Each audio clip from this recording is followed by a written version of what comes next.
Senator Napikon Manny Pacquiao napikon at kakasuhan itong si Mangusin. at nagbabala pa Ay, si People's Champ Manny Pacquiao sa internet personality na si Francis Leo Marcos matapos umano nitong insultuhin si Mami Dionisia. Mangusin, Mangusin. Nagsimula ito ng tawaging baluga ng isang netizen, si Leo Marcos. Bumuelta siya sa netizen sa isang Walang hiya, nabudol ako ng taong ito. Pero alam nyo, ngayon ulit ako magsasalita about tungkol sa taong ito. No? Alam niyo totoo lahat yan yung mga na-interview ni Makagago. Kasi I was part of them. I was part of the community.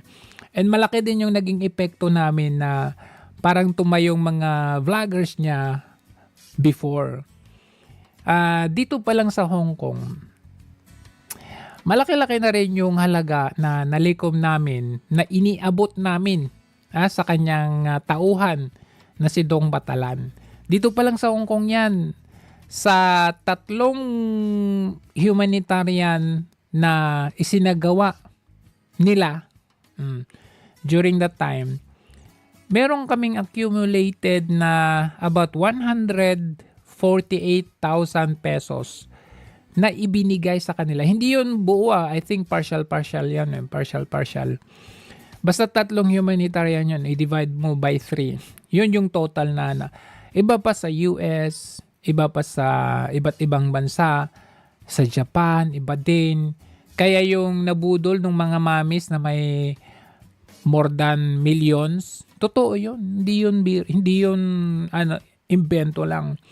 So, ang ginagawa kasi ng taong ito, kapag ikaw ay umalis sa kanya, binabaliktad niya, ikaw yung ginagawang budol. Kaya yung ginagawa niya kay Makagago.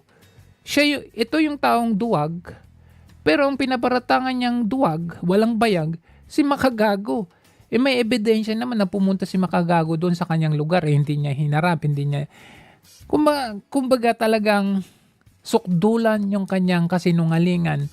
At kahit huling-huli siya sa kanyang kasinungalingan, nagagawa pa niyang magrason. Nakita niyo yung rason niya pa kay Manny Pacquiao.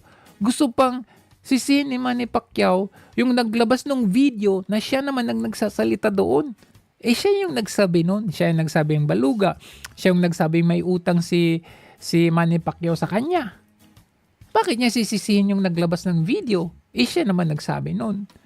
Ang kwento kasi niyan, syempre, kami yung 14 vloggers na tinatawag noon, during the time, pag may umalis, nakakatakot kasi umalis sa kanya. Alam mo yung parang nasali ka sa isang fraternity or sa isang gang na gusto mong umalis pero natatakot kang umalis kasi babalikan ka nila. Hindi ka nila bibigyan ng magandang exit. Ganyan ang nangyayari sa amin. Kaya during that time may mga naunang umalis pero siniraan hanggang sa even to the point na psychologically affected ka. Kaya totoo yung nangyari kay The Kings. Psychologically affected yan. Kasi kahit kaming mga vloggers, although hindi ako nakasama doon sa bumanat sa kanya, talagang todo banat yan sa kanya. Kawawa yan eh. Kawawa yung mga umaalis sa kanya. Ngayon, nakita namin yun as parang threat o nakakatakot na gawin na basta umaalis na lang, basta-basta. So, ang ginawa namin, parang kudita. Nag-usap-usap kami. Although nung una, medyo alanganin kami na mag-reach out sa isa't isa kasi hindi namin alam kung ano yung magiging reaction ng bawat isa sa amin, kung sasama ba o hindi. Pero naglakas loob kami na buksan na eto, aalis na kami hanggang sa naipon hanggang naipon yung 14 na vloggers. At ginawa namin yan minsanan sa isang live. At nag-live kami lahat at doon binuhos namin lahat. Marami ding sumama sa amin pero marami ding naiwan sa kanya.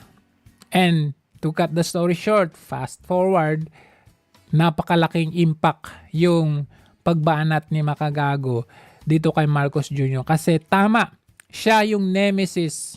Siya yung taong makakapagpatumba talaga sa kanya dahil yun na yung katapat nitong si Budol na Mangusin, na Norman Mangusin. Marami talaga, iba-iba talaga. Iba kasi ito magsalita noon. Pero ngayon, exposed ka na.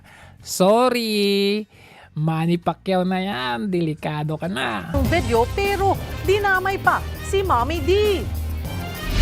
Eh bakit yung nanay ni Pacquiao mas masahol pa sa baluga? Oh, sagot. Isang vlogger ang nagpaalam niya na kay Pacman. Matapos marinig ni Pacquiao ang video, agad itong nagpahanda ng reklamong isasampa laban kay Leo Marcos. Hindi niya rin naiwasang maglabas ng galit. Nung una, yung about sa utang, chill pa si Pacquiao eh. Pero nung about sa nanay niya, talagang parang, yung tingin niya parang papatay na ng tao. Siyempre, ako nagkukontrol din ako nung narinig ko yung pati mama ko. Ganyan niya. Hanggat at as much as possible, makontrol ko sarili ko. Kung hindi, delikado na ata. pag pamilya ko na masangkot. Tandaan mo yan. Ipakita mo sa kanya ito, huwag mong paabutin na sukdulan na magagalit talaga ako. Kasi pag nagalit ako, Patay. niwala ka sa akin. Hindi mo pa ako kilalang lubusan. Pasalamat ka, naging Christian lang ako.